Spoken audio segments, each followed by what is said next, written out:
I've made a commitment to myself to try and make it out to the Whitley Diesel Truck Fest. It is in 3 months. I got 3 months to try and get this thing done. But I'm gonna try like hell to make it happen, So what happened? Shit happened. No protrusion, which makes no sense to me.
So I have some amazing news and some updates on the SidePiece project. So we have made a pretty serious change of plans as far as some of the engine components in this rig, which are going to make the 1200 horsepower target much more easily attainable.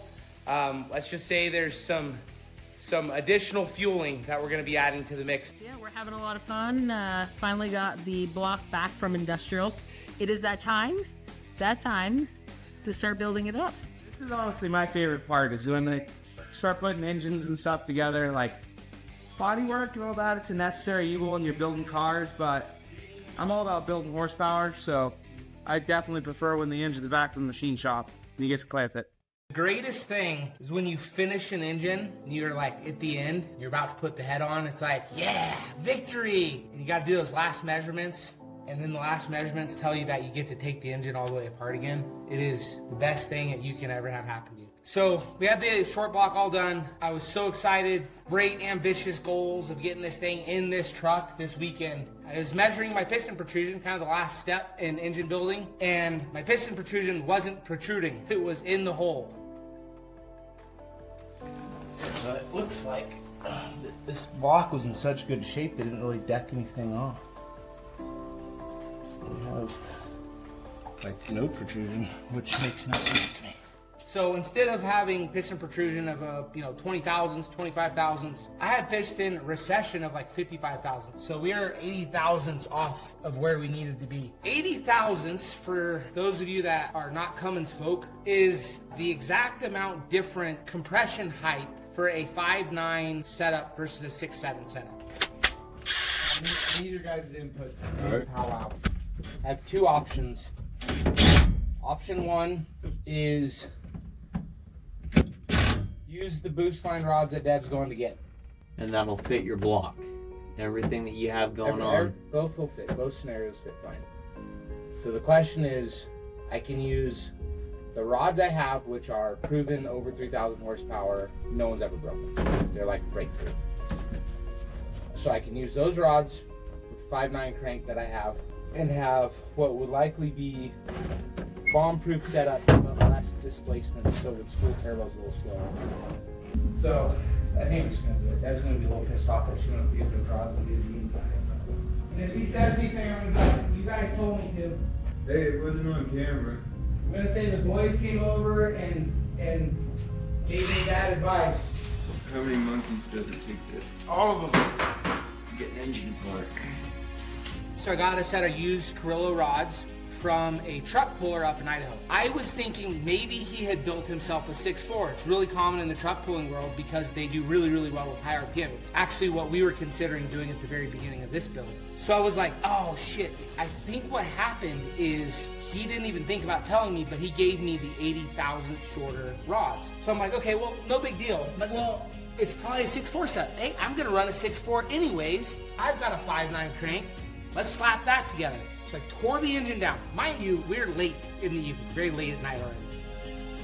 So it's like, okay, we created 2 alternate pathways. Deb went to go grab some rods from a gentleman I'd already been talking to, about an hour and a half from our home. We were gonna cultivate both pathways. So Deb was going to get the rods. And while Deb was going to get the rods, Connor and I were kind of discussing our options. And he brought up, said, hey man, you have a 5.9 crank. And I started thinking about it. I'm like, I do have a 5.9 crank. And I was gonna do that 6.4 build anyways. How awesome would that be? All right, we'll just do that. So I started putting the 6.4 build together, and I got it done shortly after Deb got back from her little side quest to go get the rods.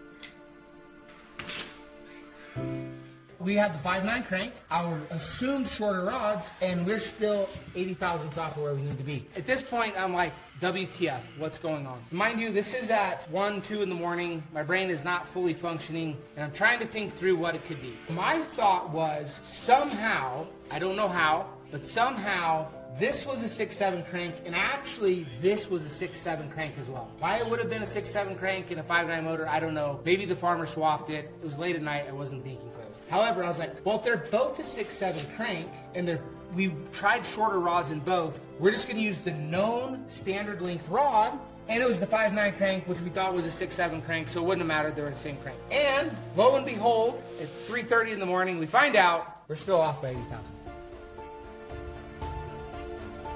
I should have figured this out at this step, but it took me one extra step and more practice, so I left practice. What we ended up with is the crank I ordered. I ordered a 6.7 crank from a reputable vendor, a brand new from the manufacturer crank. I started doing a bunch of digging because at this point I'm like, I need an answer. I couldn't go to bed without an answer. I'm scouring the internet, I'm looking up part numbers, and I find out that the part number for the new crank that I have, which I didn't check, I took it at the manufacturer's word that they gave me the right thing, is a 5.9 crank. So we basically put a 5.9 crank in 3 times with standard length rods, which always results in 80 thousandths off. So what we just finished doing is doing this yet again, getting really good at it. Moving up, and we got a 6.7 crank, a known 6.7 crank, from the same guy, funny enough, that we got these boost line rods from. And we put it all together. I think we should say a little prayer.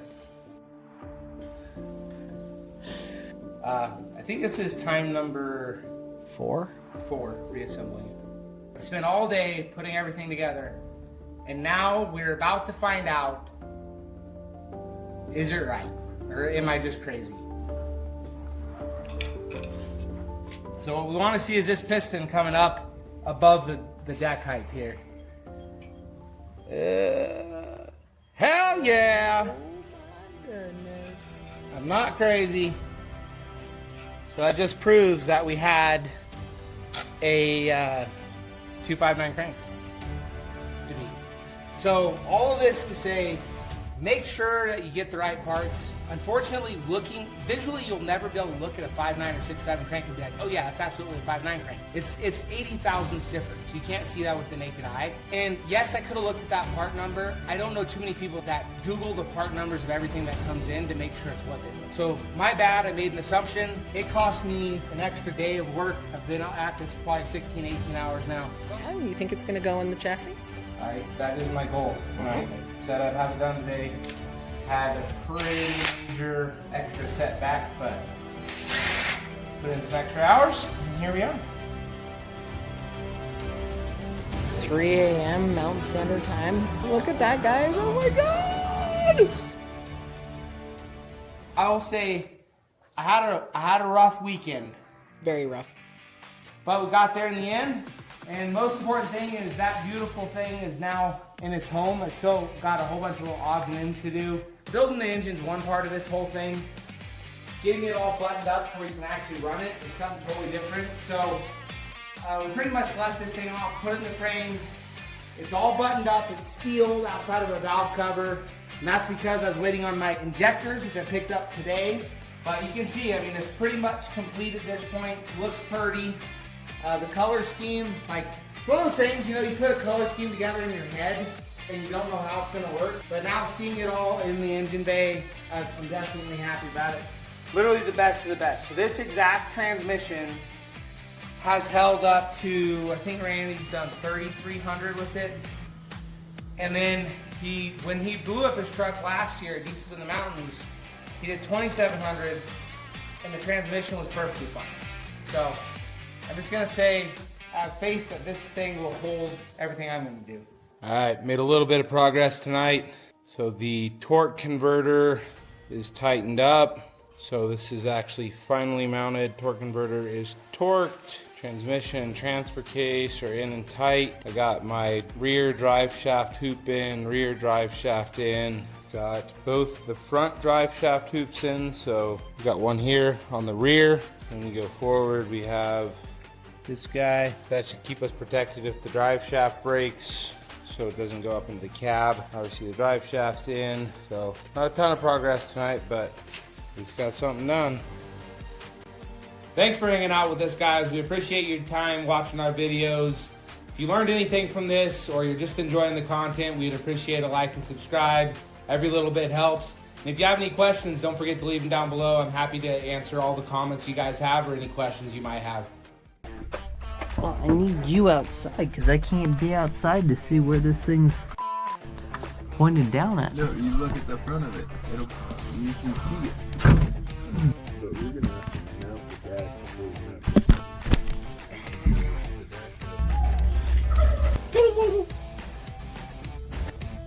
mount. That's all on video too. We're OSHA certified violators. Damn. There we go.